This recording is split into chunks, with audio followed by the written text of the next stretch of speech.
अब आज का जो हमारा जीरो टू हीरो केमिस्ट्री में आपका जो नेक्स्ट टॉपिक है पदार्थ के बाद, वह है atomic number and atomic mass.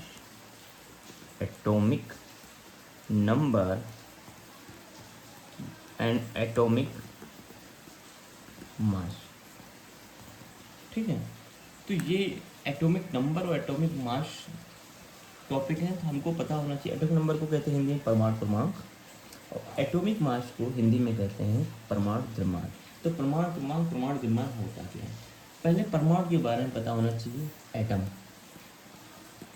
Atom हम कह सकते हैं कोई भी पार्टिकल, छोटा छोटा अविभाज्य कण। जैसे कोई भी चीज़ है, जैसे ये पेन है, तो पेन का छोटा सा पार्ट, इतना भी पार्ट होगा, वो क्या कहलाता है? एटम कहलाता है। ठीक, अब वो छोटे छोटा अविभाज्य कण, अविभाज्य कण का मतलब कहने का परिभाषा जो बोलते हैं एटम की, वो बोलते हैं वह छोटे से छोटा अविभाज्य कण जो स्वतंत्र अवस्था में रह सकता है। अब छोटे छोटा मतलब इसका छोटा सा पार्टिकल, अविभाज्य का मतलब बोलने का मतलब है कि इसको अगर लास्ट एंडिंग पे तोड़ के अलग किया जाए तो उसके बाद उसकी टूटने की, अविभाज्य मतलब विभाज्य ना होने की कंडीशन ना हो, मतलब उसके बाद टूटे ना, तो वो क्या कहलाता है? एटम कहलाता है। ठीक, अब एटम है कोई परमाणु, तो उसकी संरचना भी होगी। अब एटम की जो संरचना होती है वो आपने पढ़ा भी होगा 9th में। एक बीच में गोल खाली होता है जिसमें कहते हैं नाभिक, न्यूक्लियस, और इस न्यूक्लियस में रहते हैं न्यूट्रॉन और प्रोटॉन। और इस नाभिक के बाहर विभिन्न कोश होते हैं, और इन कोशों में रहते हैं क्या? इलेक्ट्रॉन। क्या रहते हैं? इलेक्ट्रॉन।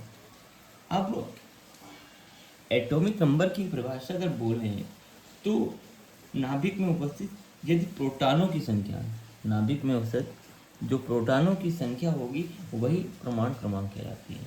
ओके, नाभिक में उपस्थित, क्या लिखेंगे? नाभिक में उपस्थित प्रोटॉनों की संख्या, यही क्या कहलाएगी? एटॉमिक नंबर, परमाणु क्रमांक, जिसे जेड से निरूपित करते हैं।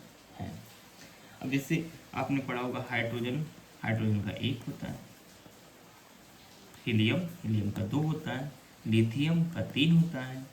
ठीक, अब कहीं आपको बुकों में ऐसे भी लिखा 1H1 2He4, तो 1H1 का मतलब एक परमाणु क्रमांक, और ये एटॉमिक मास है। अब एटॉमिक मास की परिभाषा क्या बोलते हैं कि नाभिक में उपस्थित प्रोटॉनों और न्यूट्रॉनों के योग को, प्रोटॉनों न्यूट्रॉनों के योग को एटॉमिक मास कहते हैं।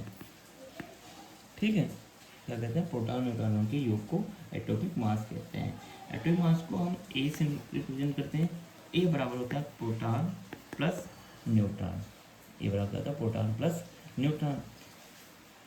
अब जैसे नाभिक में प्रोटॉन 2 है, न्यूट्रॉन भी 2 है, तो एटॉमिक मास क्या होगा? 2 + 2 = 4।